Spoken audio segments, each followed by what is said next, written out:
What's the biggest issue with these all NBA teams? Well, first of all, I don't think you need to have a center, for the first team, second team, third team, or whatever. I think when you talk all NBA team, you put the 5 best players, second 5 best players, third 5 best players. That's just me, but that's not a big deal. For me, the most glaring omission, as far as I'm concerned, I just have a hard time rationalizing how Kevin Durant is not on the first team.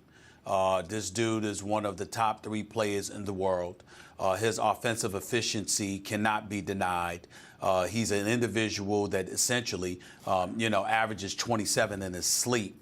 I look at Anthony Davis, and I know Anthony Davis is big time, and, you got him in there as a center, but, he wasn't playing center when DeMarcus Cousins was there. I can tell you that much. And we know that Anthony Davis is all world, and he's one of the greatest players in the world. I think that he, in 3 years or so, he will be the best player on the planet. As far as I'm concerned, he's that surreal.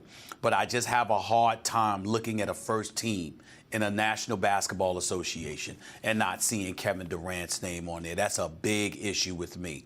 As it pertains to Draymond and his comments about Klay Thompson, I think he's absolutely right. I love me some Jimmy Butler. I really, really do. I think that he's a star. I think he's improved a lot.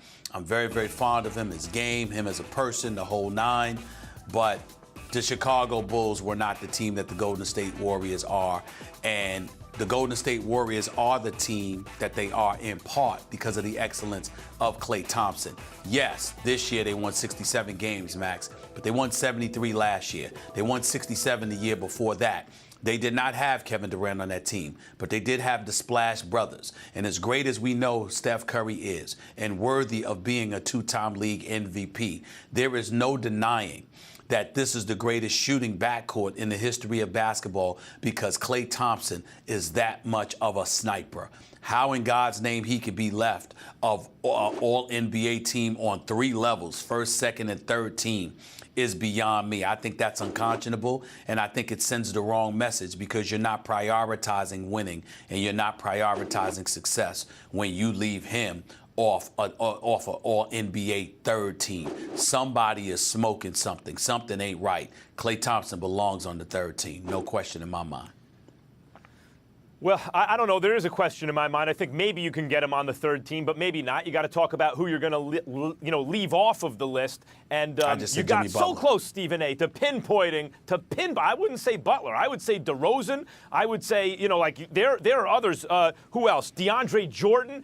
To your point about centers, why do you have to take centers? Just take the top 5 players. Let me take it a step further.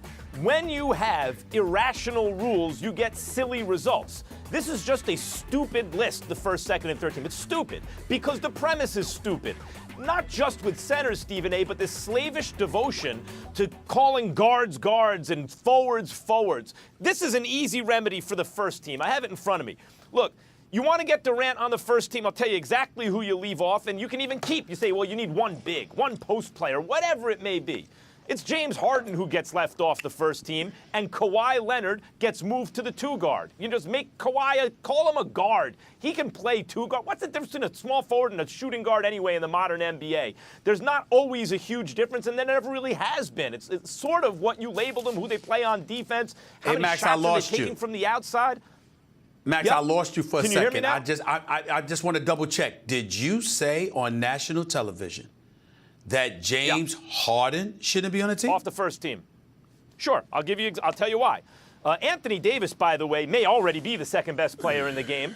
I've thought that several times over the last several years, game for game, when he's on the court, you could argue that other than LeBron James, he's better than everyone else. He has more of an effect on a game, and he's had terrible teammates, which is the reason they don't do better. But I saw Anthony Davis beat the Spurs in a game the Spurs really wanted to have the season before last at the end of the year to play himself into the playoffs. He can defend both guys on the pick and roll simultaneously. He's unstoppable. Anthony Davis is great. I'd leave him on the team. I go Westbrook, Kawhi, Durant, LeBron, and Anthony Davis. And by the way, let me extend it further. If you do as I suggest and don't have such a slavish devotion to who's a guard and who's a forward, which is just silly, you don't get ridiculous situations like not just Klay Thompson, who you think should be on at least the third team, is off the team, but Paul George is off the team. Let me ask you this. Who's better, Chris Paul or DeMar DeRozan?